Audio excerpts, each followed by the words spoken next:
Good day or night, wherever and whenever you are. It is morning for me as I try to squeeze in this recording before I get started on my day's work at my real job. It's only a couple of days until Thanksgiving, so that's going to be a little bit rough today. Welcome to the American Superbike Show. I'm your host, Stitch Turner. Please like and subscribe and all that nonsense. Today we're going to review the 2025 MotoAmerica Supersport season, but before we get to that, we're going to just kind of go over some of the news of the week since I last put out an episode. First, we did have confirmation that Josh Herrin is out at Warhorse Ducati, and he put a very heartfelt post on Instagram thanking everyone that made his time with the team possible. And that, gave the confirmation he's no longer be part of that organization. While also not giving a whole lot as to what his future plans or intentions are, as my dog just barges into my office. It never really fails. Like, no matter what I do, like I try to get the dog in here before I start recording, and he just wants to lay on the couch. But then as soon as I start recording, he just comes in and just noses his way through the door, and just boom, just knocks it wide open. But anyways, what was I talking? I was talking about Josh Herrin, and he put the post on Instagram. And it was very heartfelt, and he, thanked all the people at the team and his camp that made it possible for his 4 years at Warhorse. Remember that he only did three in Superbike, but there was a 1 year before that. There he went in Supersport. He won a championship for them in that level as well. It's easy to forget about. But there wasn't a whole lot in there about what Josh's future plans or intentions are, and it's a shame. And I hope Josh can find a good ride for Daytona at least, even if he does decide not to put together a full season program. I was originally holding out hope that Heron would be able to do that with Warhorse in some form or fashion, but it doesn't seem like it's going to happen. It just would have been nice to see them go for the 4 feet together. But he might not be done. Who knows what will happen? Heron has been a top level rider in Motor America for the last 3 seasons, like in the Superbike class, and he brought home a championship in one of those years in 2024. If he doesn't want to hang it up yet, then the other teams out there in the paddock should be tripping over themselves trying to get to the front of the line to sign him for 2026, because he's easily the best Moto America free agent available. So the second piece of news, although this could have been the top story, is that Indian Motorcycles has signed a deal with Vance and Hines to take over the operation of their factory team for the manufacturer in the King of the Baggers class. Vance and Hines will keep their same rider lineup, which might have, which last year was probably, well, I guess it's been a couple of years now, but it was my favorite lineup in all of Moto America, having Hayden Gillum and Rocco Landers on the same team. I mean, how cool is that? But now they're going to make it even cooler because they're going to welcome a new rider to the team and keep the whole three-rider Indian Wrecking Crew motif going. And the last guy to win a Baggers Championship on an Indian is going to join Troy Herfoss.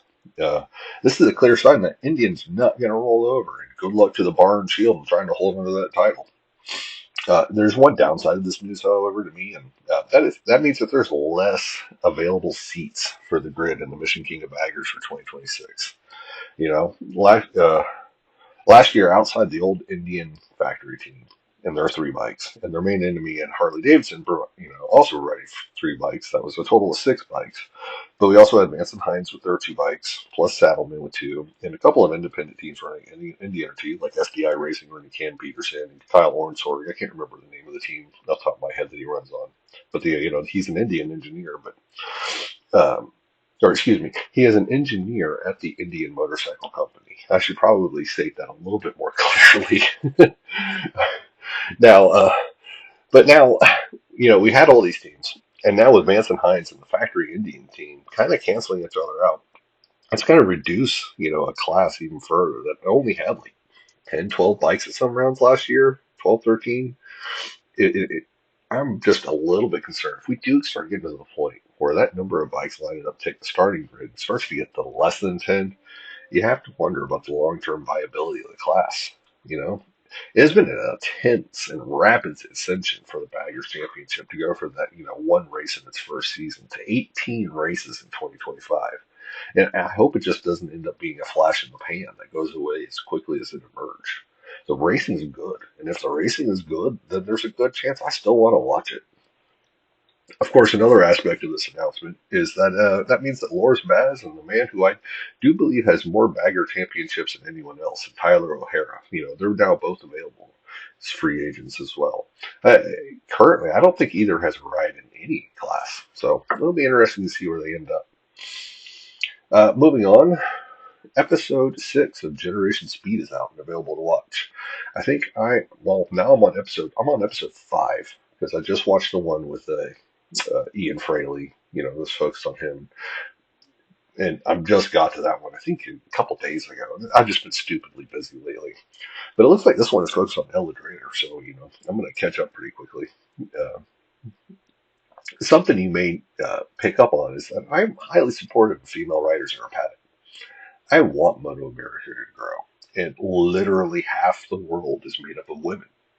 Combining that with the fact that motorsport is one of those few sports out there where women can compete directly against the boys, and there's no reason not to do everything possible to continue building the involvement and interest of women in our sport.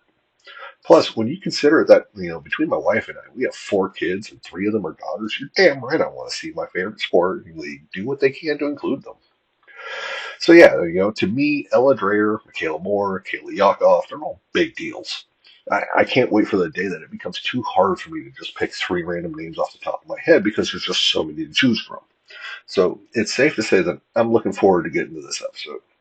The ones I have watched before now have been really good, and it reminds me of the original Pressure to Rise, which might have been my most favorite TV show of all time.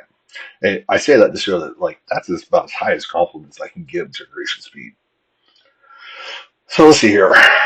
Also happening over the past week, on MotoAmerica.com, an interview was released with Bobby Fong. It was a pretty honest and, it brought back a lot of those kind of uncomfortable feelings that I experienced myself, let alone whatever Bobby felt over the New Jersey weekend, where, Bobby Fong saw his potential first Superbike championship just slip right out of his grasp. But it also kind of opened my eyes, too, as how the 2-race swing where the Attack Performance participated in to wrap up the Superbike World Championship, how it kind of compounded and added on top of that. I never really put it together how the team went from experiencing the lows of falling from first to third in the Superbike Championship standings over the final weekend, and then immediately going to Spain and Portugal and just getting their shit kicked in and on the strange tire. And I hope that's something that's just going to be highly motivating for the team. When you combine these struggles with the news that Cameron Moby will be writing what appears to be like some sort of new form of Godzilla that's being produced by Ducati next season, you know that the whole Attack Performance team, they're going to have to be putting in a hell of a lot of effort to develop and improve before the start of next season. And I have already seen on Instagram that development work has already begun at the Podium Club track out in Arizona. And finally, in our last thing, in our quick review of some news and notes since my last recording, New Jersey Motorsports Park has announced that they're doing a slight little expansion of the formats available for the track. As a lot of you know, there are 2 tracks at New Jersey Motorsports Park, and one is named the Thunderbolt Circuit, and the other is named Lightning. I believe Moto America uses the Thunderbolt Circuit, which is the one undergoing this slight change, but I could be getting it backwards again, so I apologize if I am. Turns 9 and 10 on the Thunderbird circuit are what's referred to as the Devil. And those are 2, they're not quite hairpin turns. They still have a really good radius to them on the inside line, but it does double back on itself a couple of times before unwinding towards that kink that leads to the front straight. This new little addition will be called the Devil's Pass, and it's basically it's going to give the option to bypass those couple of turns with a little short straight section instead. In the press release and the article that was put up by the fantastic people at roadracingworld.com, there are quotes from the race car driver about the change being introduced and what it will do for cars. So it's possible that this is being done with that more in mind, with the 4-wheel guys. Therefore, I wouldn't really be shocked if when Moto America returns for their season finale in 2026, they'll probably still be using the same format they have been using up until now. It simply wasn't broken, so there's not really any reason to fix the layout for bikes, in my opinion. So that's the news of the week. Now we're going to go ahead and move into our recap of the 2025 Supersport season.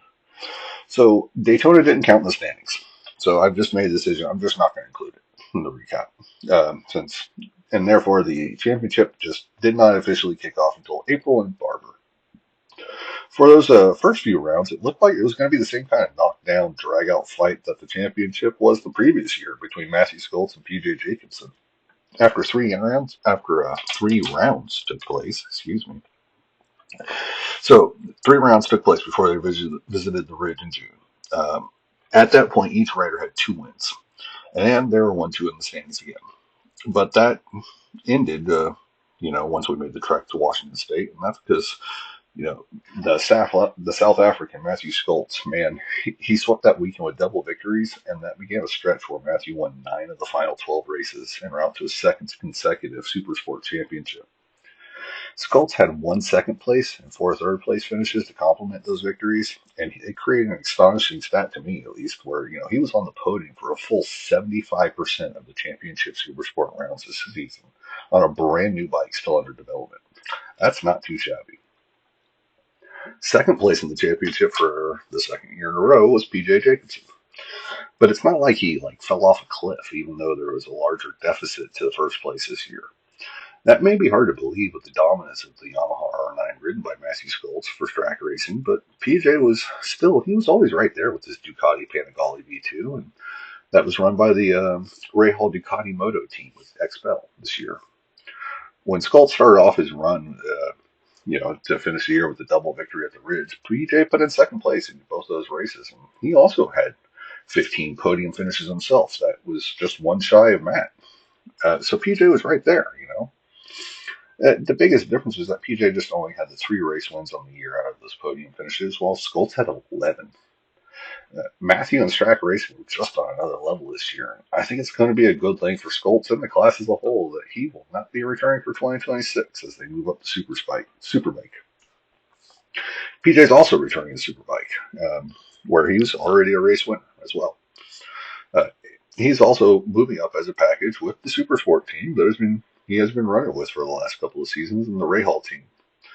They're also expanding into the top class. So that means the highest finishing rider in the Supersport Championship that will be returning for 2026 is the rider that finished third in 2025, and that's Blake Davis.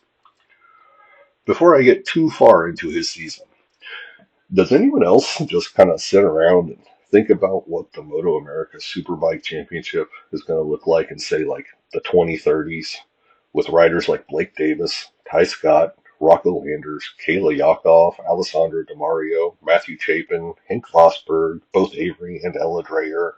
I mean, my goodness. I almost kind of want just like a sim ahead button just because it's such an exciting possibility for me. That's a hell of a group of young guns. If you have thoughts about this as well, I mean, just go ahead and send them to me on Blue Sky at Stitch-Turner or on Instagram at American Superbike Show with an underscore between the words. Or you can email me the old-fashioned way at AmericanSuperbikeShow@gmail.com because I would love to know if am I the only one who kind of thinks about this kind of stuff?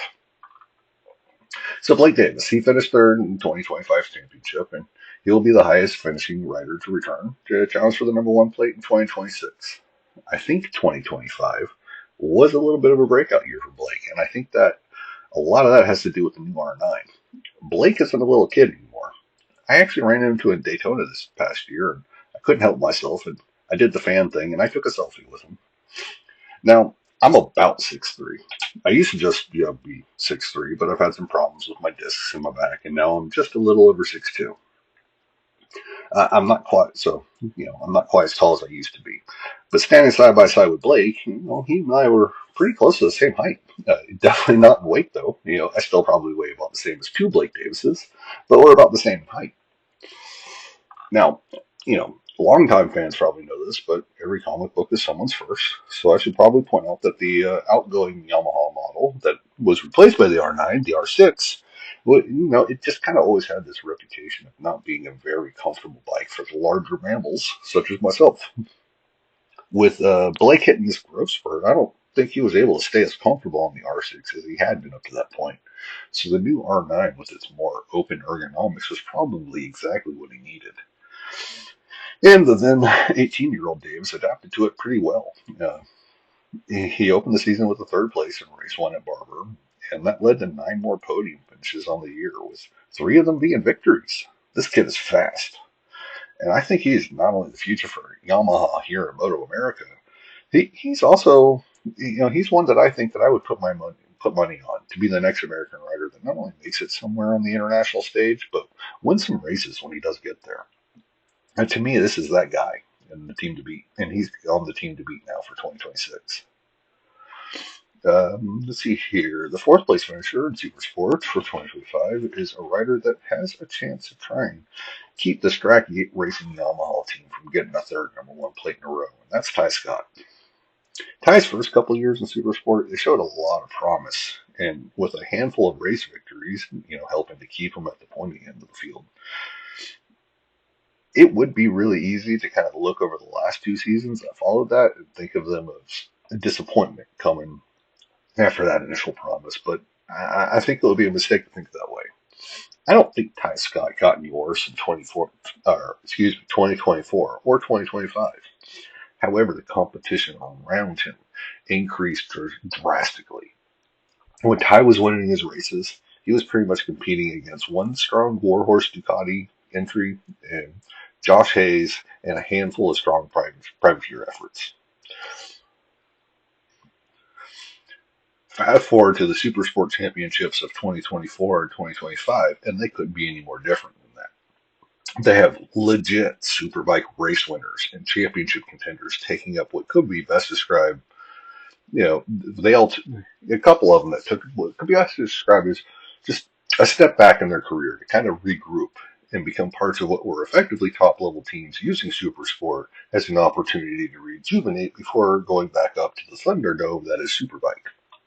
I think Ty Scott has been steadily improving the last couple of years, and it's just hard to see with the sudden influx of top level superbike competition in the class over the last couple of years. For instance, not only did Scott, he had one singular DNF in 2025. Despite the high level of competition around him, he also, on top of that, he had 3 races total, including that DNF, where he did not score at least double-digit points. I don't think it would be an exaggeration to say that the Suzuki GSX-R 750, which I'm pretty sure it's been a number of years since Suzuki has even sold that bike, so I don't think I would be going out on a limb to say it's probably getting a little long in the tooth. So for Ty Scott to go out there last season and score such good finishes with the consistency of a metronome is highly impressive. Hell, the only reason I'm favoring Blake Davis for 2026 is is just because the new Yamaha R9 seems pretty good. Ty's going to have his work cut out for him. Well, I have always thought that he's had the talent, and over the last couple of seasons, I think Scott has developed the consistency to go along with that will make him a force to be reckoned with this year in the championship. Rounding out the top 5 from last year was another South African, and Cam Peterson. Cam had his ride come together really late with the Warhorse Ducati team. Like, I'm pretty sure it came together after our MotoAmerica had already opened their season at Daytona. But since last year was hopefully the final year that Daytona does not count towards the Supersport Championship, it didn't really hurt him too badly to miss that race. Even though the points were on the line, I'm sure it's almost always preferred to be out there running and learning about your new ride than not. So I don't think. I don't think that Cam ever really did adjust either to either Ducati or just being back in the super sport class in general. There really is just a difference in the riding style on how you ride your bike and your approach to the entry and exits of corners. So, I mean, it would be understandable to have a little bit of an adjustment switching to this class. So, to have 2 podium finishes in the first 4 races while making those adjustments is an example of what kind of true top level professional Cam Peterson is. Unfortunately, working around some mid-season injuries is also something that seems to consistently plague Peterson. It's part of what happens when you're pushing so hard all the time, is to be a front level rider, but it's also something that seems to follow Cam more than most. And I would love nothing more just to see him finish a season relatively healthy for once. And if that does happen, I'm pretty sure it won't be a super sport, because next season, all the chatter that I am hearing seems to indicate that Cam's going to be making a return to the superbike class next year alongside, Matthew Skoltz and PJ Jacobsen. However, in this case, I'm not really sure where on that one. So for 2026, the top riders I have coming back are Blake Davis, Ty Scott, and then the next two riders in the standings returning would be Kayla Yakov and probably Josh Hayes. Talk about the opposite ends of the spectrum in regards to where they are at in their careers. Kayla has already been confirmed to return to the same Ray Halt Ducati Moto with XPEL team, and she has been running for the last couple of years with them. And each year she's made measurable improvements. And so I think in 2026 it will be finally be the time for Kayla to get another win under her belt somewhere on the calendar. While it probably will end up happening somewhere that the weather will be a factor, we should be beyond the days when people refer to her as a wet weather specialist. You know, all you need to do is just look at the riders she finished ahead of in the championship in 2025 and how just like Ty Scott, there may not be a whole lot of podiums, but there also aren't a whole lot of DNFs or even finishes where they only earn single digit points. Josh Hayes will probably also be back if he wants to. I mean, I would think he wants to because I do fully believe that Josh Hayes would rather physically die than live a life not racing motorcycles. Now, I mean, he's in his 50s now, for goodness sake. Besides, Josh is still the rider coach for approximately 483 different riders in the MotoAmerica paddock. So even if he did think about calling you time again in his full-time racing career, he's still going to have to just be trackside at every event. And I just don't know if Josh Hayes could ever be comfortable spending his days at a racetrack only watching others compete. That bug just bites him too hard. So it'll be interesting to see what other former superbike riders or what the other superbike riders who returned to Supersport in 26. Blah. You know what? I'm just going to try and add a little work. So it will also be interesting to see what other former superbike riders return to Supersport in 2026. I have no idea what Jake Lewis is doing next year, and he's always a threat to win at least a race or two in whatever class he's entered in. Same for Brandon Pash. Uh, as you know, he only competed in less than a third of the races last year, and all of them at the end of the season, after everyone else got a huge head start in their season and everything like that. And he put up such good results right away that he still managed to finish in the top 15 of the championship. Uh, will Torrin Collins come back down from the land of hockey and maple trees to give it another go? He's a very promising young Canadian, and I believe it. I believe that he's already won some Canadian superbike races, but he's also he, he's also looking to make more of a name for himself on the world stage and not just North America. So I'm not sure if he's going to be back in MotoAmerica or maybe try to World Supersport or something like that. Aiden Sneed, another young gun I want to keep an eye on for next year. He moved directly from Junior Cup to Supersport, bypassing the Twins Cup completely. I don't think he was ready for that kind of jump at the time in his development, but I believe this was another case of just growing too tall too quickly. Sometimes taking that kind of giant leap can help you develop faster out of necessity. Sometimes it can just beat your head in and get you discouraged. Aiden has had a tough path, but he stuck to it. Now he has a few seasons under his belt on the MV Agusta F3 Supersport machine, and all that early experience is starting to pay off. At the end of 2025, it was a regular thing to see Snead more towards the pointy end of the field, battling with some of the capital D dudes. Let's see if he can keep that trend going in 2026. Hopefully, bringing another manufacturer to the front with MV Agusta, as long as he returns to Melissa Paris's MP13 team for another season on the factory-supported ride next year. So all of a sudden, Supersport is turning back in a class it was always supposed to be back in the days of 600s. A class where younger riders polish their skills and finish their development in preparation for moving up to the top class themselves. It was a fun couple of years having some bona fide superbike race winners provide a drastic uptick in the level of competition that really put the young guns on notice. But having them return to Superbike will probably give these kids a chance to put what they've picked up into practice and sharpen their skills against each other, in hopes of following those footsteps up to the final step in the top rung of the ladder. And do so without the added pressure of having to beat the guys that had already been there. I also think last year was a bit of an aberration with the new Yamaha R9 and how it won so many races. I think that after this season, we'll be able to look back with just a little bit more hindsight and see that it was probably more a result of Matthew Skoltz just flat being on fire than any sort of advantage that the bike might have that still need to be kind of reined in some by the series. officials. Either way, I love having this class near the top, just effectively using balance of performance to put on a hell of a show that it gets such a wide range of manufacturers involved with such a wide variety of motorcycles.